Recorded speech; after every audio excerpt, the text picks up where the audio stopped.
नमस्कार विद्यार्थी मित्रांनो, BA द्वितीय वर्ष द्वितीय भाषा मराठी या वर्गासाठी साहित्य सरिता SLच्या अभ्यासपत्रिकेतील पद्य विभागामध्ये आपल्या मराठवाड्यातली सुप्रसिद्ध साहित्यिक, लेखक, कादंबरीकार, कथाकार, कवी बी रघुनाथ यांची ते न तिने कधी ओळखिले, ते न तिने कधी ओळखले या नावाची एक कविता आपल्या अभ्यासक्रमामध्ये आहे. ते न तिने कधी ओळखले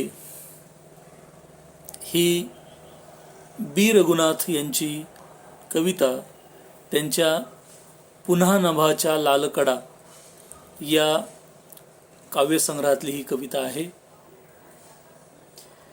विद्यार्थी मित्रांनो, आपण मराठवाड्यातले आणि निजामी राजवटीतील छळाची, अन्यायाची, पिळवणुकीची जी परिस्थिती होती, या निजामाने या मराठवाड्यातल्या जनतेला चहूबाजूने जे भरडलं होतं, इथल्या जनतेचा जे अनन्वित छळ केलेला होता, तर ते आपल्याला बी रघुनाथांच्या अनेक साहित्य कृतींच्या, कथांच्या माध्यमातून हे आपल्याला लक्षात घेता येईल. खरं तर त्या काळामध्ये मराठवाडा हा दोन प्रकारच्या पारतंत्र्यामध्ये होता. एक तर तो भारत देशाबरोबर इंग्रजांच्या परकीत गुलामगिरीत तावडीत होता, आणि दुसरं या मराठवाड्याला पारतंत्र्य म्हणजे या ठिकाणी निजामाची अतिशय जुलमी अशा प्रकारची राजवट त्या काळामध्ये होती. अशा परिस्थितीमध्ये या मराठवाड्यातल्या माणसांचं जीवन, या मराठवाड्यातल्या परिस्थितीविषयी ज्यांनी अतिशय बोलक्या रूपामध्ये इथल्या माणसांचे स्वभाव, इथल्या माणसांच्या मधली नातीगोती, या संपूर्ण परिस्थितीच्या विषयी वेगवेगळ्या साहित्य प्रकारातून बी रघुनाथांनी प्रचंड अशा प्रकारचं लिखाण केलेलं आहे. खरं तर मराठवाडा हा ग्रामीण, दुर्गम, मागास समजला असणारा हा भाग, की ज्या मराठवाड्यावर पूर्वीपासूनच नेहमी वेगवेगळ्या सत्तेच्या माध्यमातून, निसर्गाच्या अवकृपेतून नेहमी अन्याय झालेला, दुर्लक्षित झालेला अशा प्रकारचा हा भाग. परंतु साहित्याच्या क्षेत्रामध्ये जर आपण लक्षात घेतलं, तर साहित्याच्या क्षेत्रामध्ये या मराठवाड्यानं मराठी साहित्याला खूप मोठी देण दिलेली आपल्याला दिसून येते. आपल्याला माहीत आहे, या मराठी भाषेतलं पहिलं पुस्तक, पहिला पद्यग्रंथ जो आहे, तर तो विवेक सिंधू नावाचा ग्रंथ आपल्या मराठवाड्यातल्याच अंबाजोगाई गावचे जे मुकुंदराज कवी आहे, त्यांनी दिलेली ही फार मोठी देण या मराठी साहित्याला आहे. मराठवाड्यातल्या साहित्याचा अभ्यास करताना अग्रक्रमानं आपलं जे नाव घ्यावं लागतं ते म्हणजे बी रघुनाथांचं. या बी रघुनाथांनी विविध साहित्य प्रकारामध्ये, वाङ्मय प्रकारामध्ये जे केलेलं लिखाण आहे, तर ते लिखाण मराठी साहित्याचा, मराठी भाषेचा अभ्यास करत असताना अतिशय महत्त्वपूर्ण अशा प्रकारचं म्हणून आपल्या लक्षात घेता येईल. विद्यार्थी मित्रांनो, ते न तिने कधी ओळखले ही कविता पाहत असताना आपण बी रघुनाथ यांच्याविषयी आपण माहिती पाहणं आवश्यक आहे. सर्वांना बी रघुनाथ यांची पूर्ण ओळख असणं आवश्यक आहे. म्हणून आपण बी रघुनाथ यांचा एक जीवन परिचय, साहित्यिक परिचय, त्यांचं कार्यकर्तृत्व या दृष्टिकोनातून त्यांचा काहीसा परिचय जो आहे तर तो या ठिकाणी आपण पाहणार आहोत. बी रघुनाथ या नावानं लेखन करणारे भगवान रघुनाथ कुलकर्णी असं पूर्ण नाव असणारे लेखक, ज्यांचा जन्म 25 ऑगस्ट 1913 साली झालेला आपल्याला दिसून येतो आणि त्यांचा मृत्यू जो आहे 7 सप्टेंबर 1953 साली. जे काळ लक्षात घ्या विद्यार्थी मित्रांनो, केवळ 40 वर्ष इतकंच आयुष्य लाभलेले बी रघुनाथ यांची साहित्य निर्मिती मात्र अफाट आणि अचाट असल्याचं आपल्याला दिसून येतं. खरं तर बी रघुनाथांना आणखी काही वर्षाचं आयुष्य जर लाभलं असतं तर या मराठी साहित्यामध्ये फार मोलाची आणि वैशिष्ट्यपूर्ण साहित्याची भर ही आणखीन पडली असती, परंतु नियतीला ते काही पाहवलं नाही. बघा, त्यांची कौटुंबिक परिस्थिती जर बघितली तर त्या काळामध्ये त्यांची सुरुवातीची घरची परिस्थिती जी होती एकदम सुरुवातीच्या काळात जरा बरी होती. त्यांचं जे बालपण आहे तर हे बालपण त्यांच्या जन्मगावी झालं आणि ज्या वेळेला त्यांच्या वडिलांचा मृत्यू झाला, वडिलांच्या मृत्यूनंतर ते हैदराबादला गेले, कारण हैदराबादला त्यांचे नातेवाईक राहत होते. या नातेवाईकडे वयाच्या 9व्या वर्षी ते गेलेले दिसून येतात. लक्षात ठेवा की इतक्या कमी वयामध्ये त्यांना हे पोरके पण लाभलेलं होतं. हैदराबादला एक विवेकवर्धिनी शाळा आहे. या विवेकवर्धिनी शाळेमध्ये त्यांचं शालेय शिक्षण जे आहे ते झालेलं आहे. या शाळेतून त्यांनी मॅट्रिकची परीक्षासुद्धा म्हणजे 10वीची परीक्षा उत्तीर्ण झाले. परंतु या सगळ्या परिस्थितीमुळं बी रघुनाथांना महाविद्यालयीन शिक्षण जे आहे ते मात्र घेता आलं नाही. 1932 मध्ये हैदराबादहून परत ते आपल्या मूळ गावी परभणीला आले आणि परभणीला आल्यानंतर आपल्या कुटुंबाची आपली उपजीविका भागवण्यासाठी त्यांनी या ठिकाणी येऊन नोकरी केली. परभणीला सरकारी बांधकाम खात्यामध्ये कनिष्ठ कारकून या पदावर त्यांनी 20 वर्ष ही नोकरी केलेली आपल्याला दिसून येते. पुढच्या काळामध्ये अतिशय आर्थिक परिस्थिती त्यांची हालाकीची बनली होती.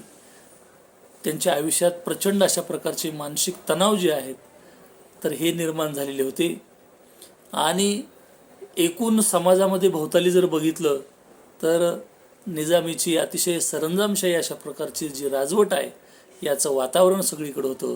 त्यामुळं त्यांचं मन अतिशय विषण्ण झालेलं होतं आपलं हे दिसून येतं. या साऱ्यांना तोंड देत देत अशाही परिस्थितीत बी रघुनाथांना साहित्य निर्मितीचा छंद लागला.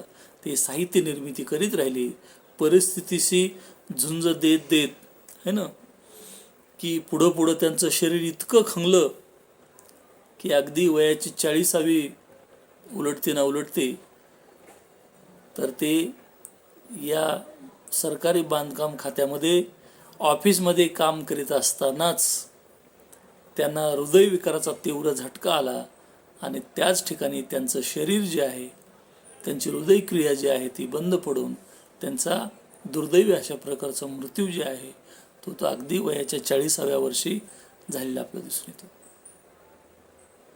मित्रांनो, बी रघुनाथांनी 1930 मध्येच लेखनाला सुरुवात केलेली होती आपल्याला दिसून येतं. बघा, जन्म त्यांचा 1913चा आहे. 1930 मध्ये त्यांनी लेखनाला सुरुवात केली. सुमारे 20 वर्षाच्या काळामध्ये परभणीसारख्या जे मराठवाड्यातला जो आडगावी आडवळणाचा दुर्गम अशा प्रकार त्या काळातला जो भाग आहे तर या भागात राहून त्यांनी, लक्षात घ्या त्यांच्या साहित्य निर्मितीविषयी सांगतो की अशा वातावरणात राहून सुद्धा बी रघुनाथांनी 7 कादंबऱ्या, सुमारे 60 कथा आणि 150च्या आसपास कविता त्यांनी लिहिलेल्या आहेत. बी रघुनाथांना नाटकाचा सुद्धा छंद होता. ते नाटकातले संवाद आणि नाटकातल्या जी काही वेगवेगळी जी गाणी असायची त्यावेळेला, तर अशा प्रकारची गाणी वगैरे ते लिहून देत. बी रघुनाथांचा पहिला कविता संग्रह जो आहे तो म्हणजे आला पाणी विलाप, हे ना. आला पाणी विलाप हा त्यांचा 1941 साली प्रकाशित झालेला पहिला कविता संग्रह आहे. आणि या संग्रहातील कविता आणि इतर ज्या काही असंग्रहित अशा प्रकारच्या कविता आहेत, या पूर्ण पुन्हा एकत्र करून त्यांच्या मृत्यूनंतर त्यांच्या चाहत्यांनी 7 सप्टेंबर 1955 आहे ना, हैदराबादला जी मराठवाडा साहित्य परिषद आहे, तर या परिषदेने पुन्हा नभाच्या लालकडा या नावाचा काव्यसंग्रह त्यांच्या मृत्यूनंतर प्रकाशित केलेला आपल्याला दिसून येतो. विद्यार्थी मित्रांनो, बी रघुनाथांच्या कवितेमध्ये मराठवाड्यातले जे ज्ञानपद जे आहे, तर ते आणि त्यातलं जे मराठवाड्यातल्या माणसांचं जे जीवन आहे, तर हे जीवन वेगवेगळ्या पद्धतीनं आपला प्रतिबिंबित झालेलं त्यांच्या कवितेच्या माध्यमातून लक्षात येईल.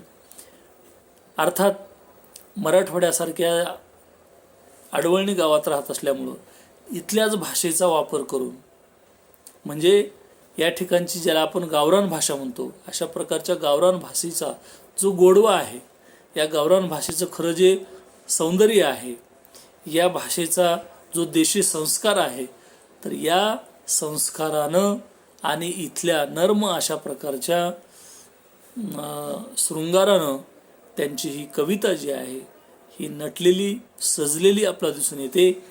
अर्थात त्यांच्या कवितेमध्ये अतिशय प्रखर अशा प्रकारची सामाजिक जाणीव, या सामाजिक जाणीवेचं दर्शन जे आहे या कवितेतून घडताना आपल्याला दिसतं, है ना.